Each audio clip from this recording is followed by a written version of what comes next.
কথায় আছে মাছে ভাতে বাঙালি, আর মাছের রাজা কে জানেন তো? হ্যাঁ, ইলিশ। আর সামনেই বাঙালির শ্রেষ্ঠ উৎসব দুর্গাপুজো। এবার ভোজন রসিক বাঙালিদের জন্য এসেছে এক দারুণ সুখবর। পুজোর আগে বহু প্রতীক্ষিত পদ্মার ইলিশ এসে পৌঁছে গেছে বাংলার বাজারে। বাংলাদেশ সীমান্ত পেরিয়ে ইলিশ ভর্তি ট্রাক ঢুকতেই বাজারে তৈরি হয়েছে তুমুল উন্মাদনা। কিন্তু প্রশ্ন হচ্ছে, এই পদ্মার ইলিশ কিনতে আপনাদের কত টাকা গুনতে হবে? তাহলে সম্পূর্ণ ভিডিওটি শেষ পর্যন্ত দেখবেন এবং আপনি আপনার জেলার নাম ভিডিওর কমেন্ট বক্সে কমেন্ট করে আমাদের জানিয়ে দেবেন। আপনার জেলার নতুন কোনো খবর বেরিয়ে এলে আমরা আপনাকে জানিয়ে দেবো। একটা ছোট্ট অনুরোধ আপনার কাছে, ভিডিওটিতে একটি লাইক করবেন এবং আপনি এই চ্যানেলটিতে নতুন হলে চ্যানেলটিকে সাবস্ক্রাইব করে পাশের বেল বাটনটি বাজিয়ে দেবেন পরবর্তী খবরগুলো সবার আগে দেখার জন্য।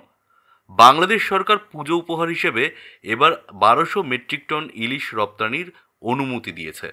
ইতিমধ্যেই প্রথম দফায় 240 মেট্রিক টন ইলিশ হাওড়ার পাইকারি বাজারে এসে পৌঁছেছে। 800 গ্রাম থেকে 1 কিলো ওজনের দারুণ মানের পদ্মার ইলিশ বাজারে উঠেছে নিলামে।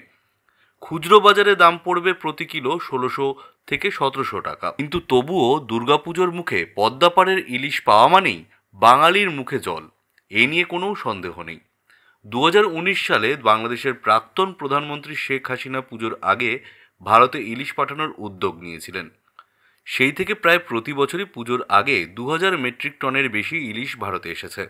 গত বছর রাজনৈতিক টানাপোড়েনের কারণে সমস্যা তৈরি হলেও এবার তার দ্বিগুণ ইলিশ আসছে। ফলে এবছর দুর্গাপুজোর আগে মাছপ্রেমী বাঙালিদের আনন্দ দ্বিগুণ হতে চলেছে। তাহলে বলুন তো, আপনিও কি পুজোর আগেই পদ্মার ইলিশ কিনে ভোজন রসিকতার পুজো করতে চান?